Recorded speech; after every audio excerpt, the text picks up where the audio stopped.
For centuries, the word witch was one of the easiest weapons against a woman. If someone wanted to ruin her reputation, or simply get rid of her, all they had to do was accuse her of dark magic. But sometimes these accusations were aimed not only at common women, but even at queens.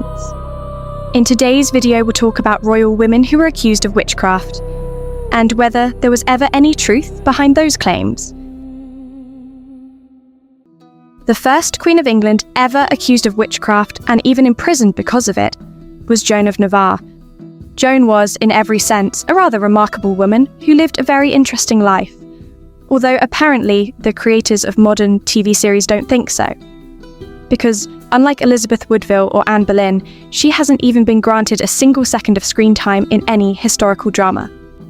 And yet, her life was impressive enough.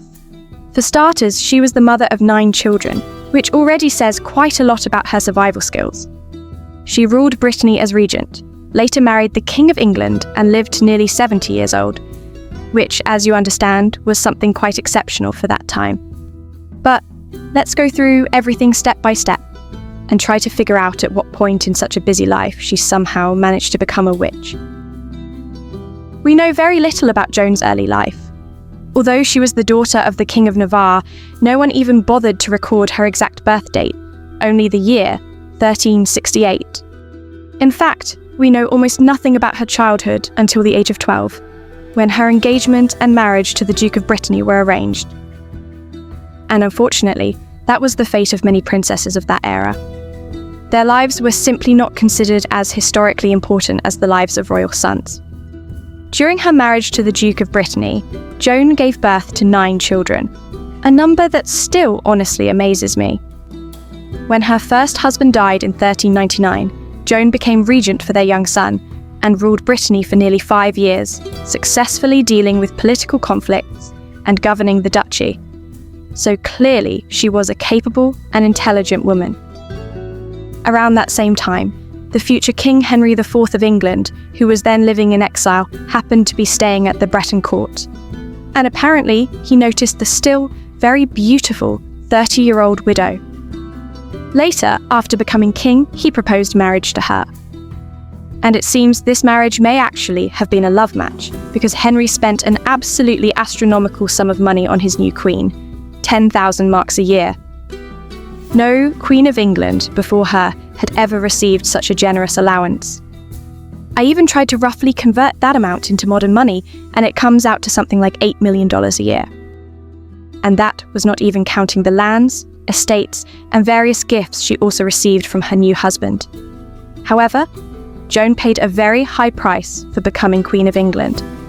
She had to give up her titles in Brittany and leave her children there, losing custody of them. But being an experienced mother, she quickly redirected all that maternal energy toward the 6 children of her new husband from his previous marriage. She formed especially warm relations with her stepson Henry, who would later become the famous King Henry V.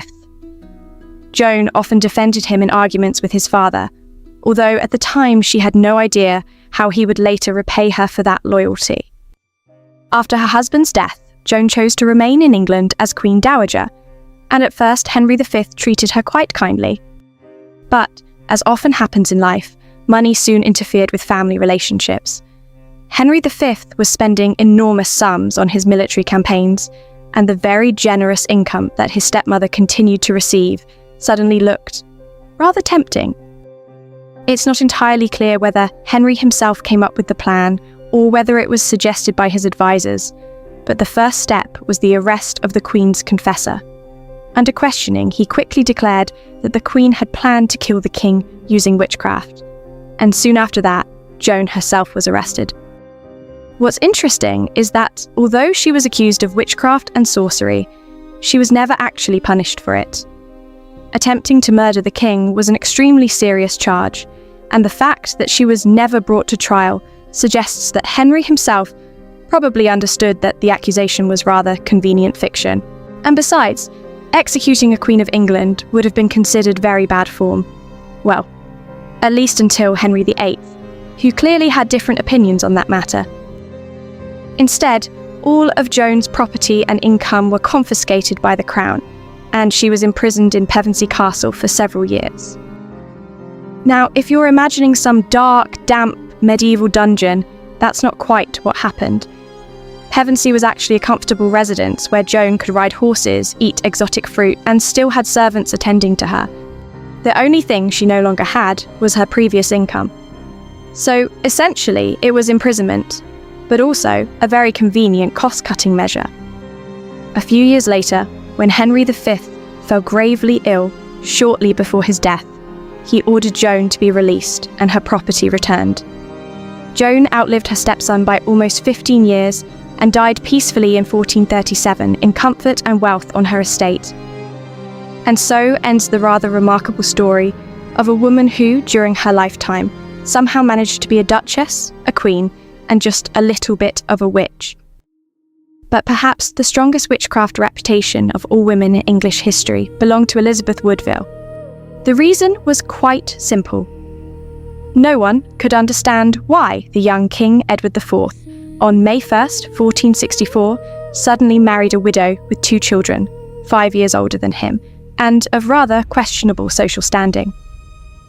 The whole story becomes even more interesting when you look at Elizabeth's family. Her mother, Jacquetta of Luxembourg, who, by the way, will also become an important part of this whole witchcraft story, had once been married to the brother of Henry V. But after his death, she married Sir Richard Woodville, who was nothing more than a minor nobleman.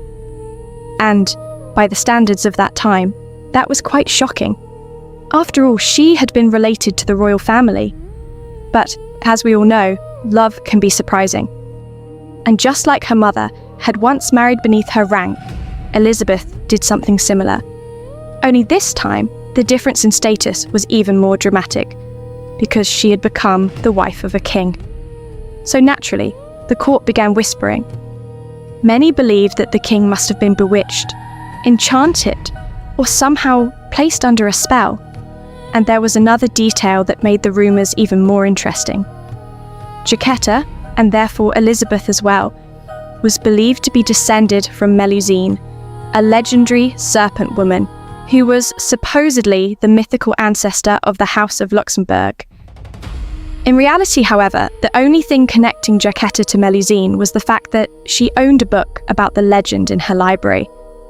So there were no real spells or magic involved, and if there were any charms at work at all, they were probably simply feminine ones.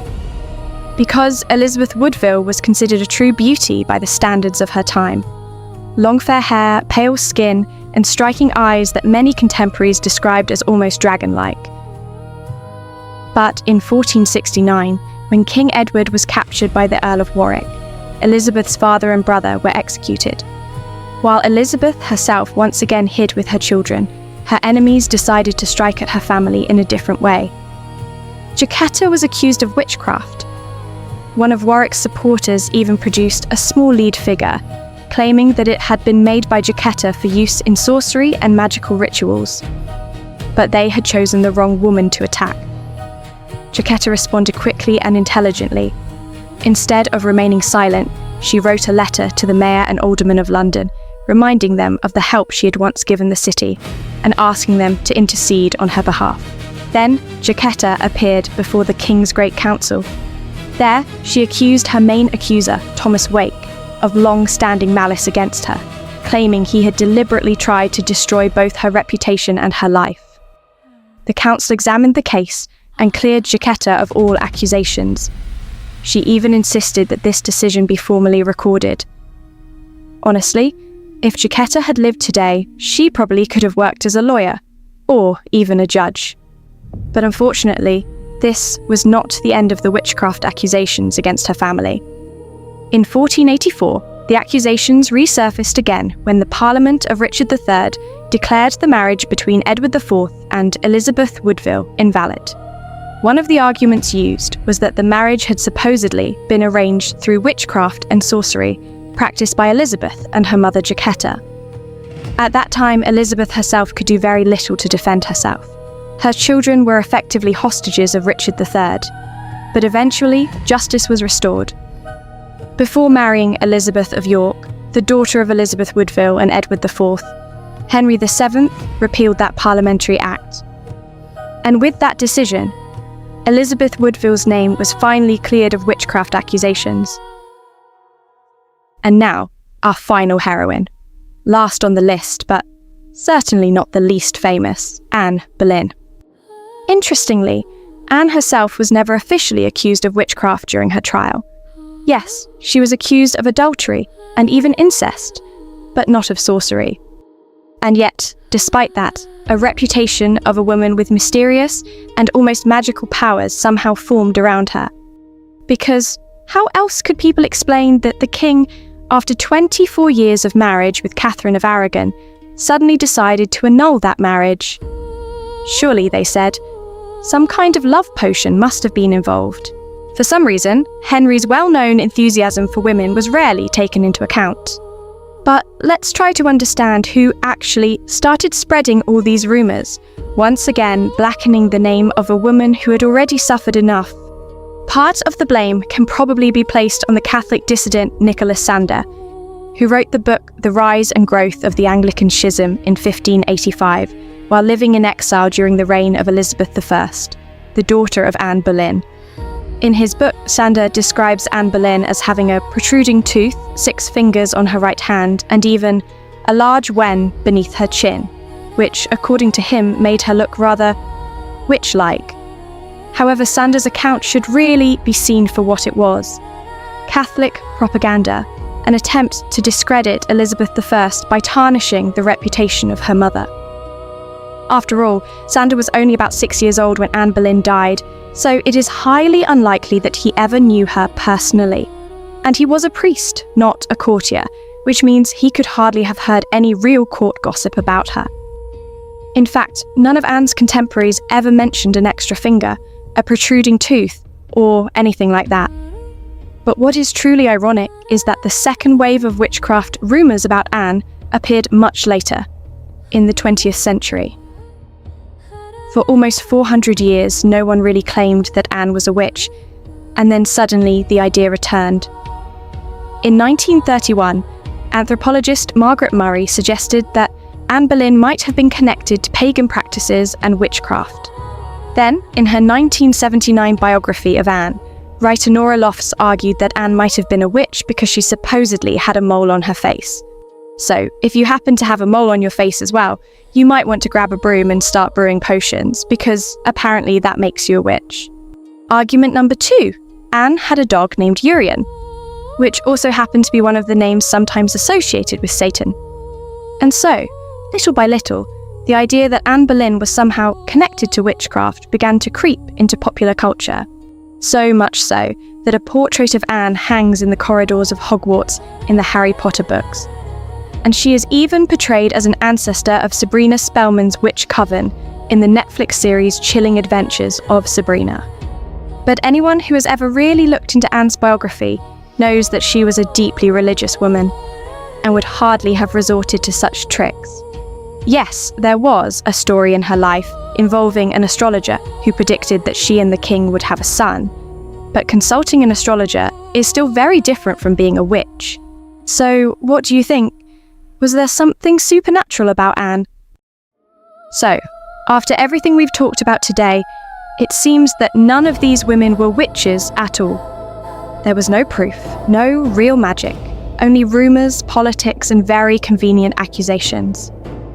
But still, I can't help wondering if each of these queens had a certain mysterious power about her, the kind that allowed her to rise above everyone else.